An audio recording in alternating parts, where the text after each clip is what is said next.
Hi, it's Tammy Tansley here, and I wanted to chat to you today about one of the tools that I find most useful in my work with teams and with individual coaching clients, and that is the Writers and Elephants Difficult Conversation Guide. So some of you may have heard of Writers and Elephants and might have come across their emotional culture deck. If you haven't, strongly recommend you get on their website. They've got a heap of free resources and really fantastic simple tools to enable workplace culture, really positive emotional culture and leadership and workplace change, all the sorts of things that really are helpful in today's workplace.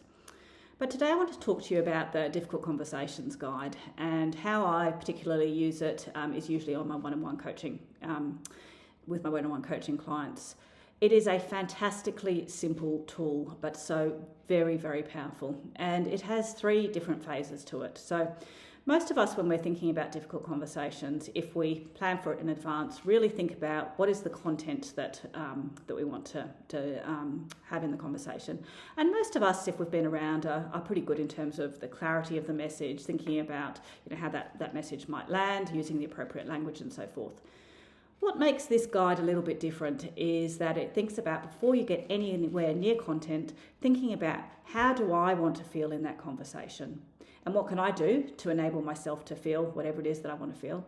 And then critically, how do I think the other person is going to feel? And again, what can I do when I'm going into that conversation? How can I frame up the conversation to enable that to be the best possible outcome for that person as well? And then what are the stories that I'm telling myself about the other person, about the situation?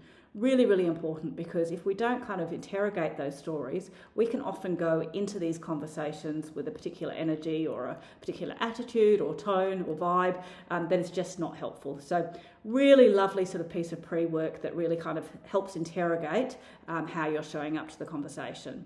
Then of course the content itself, and that being clear about how you want the conversation to go from a content perspective.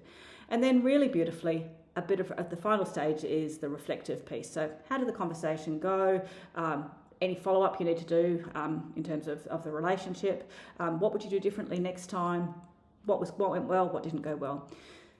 Beautifully simple tool. Can be done on your own. Can also be done with a trusted coach or mentor or peer or colleague. So fantastic tool, really, really helpful, really powerful to do that pre-thinking, the work around the emotions. And again, doesn't need to take a long period of time. 5 or 10 minutes at most in terms of that pre-thinking can be so incredibly powerful to the success of the conversation.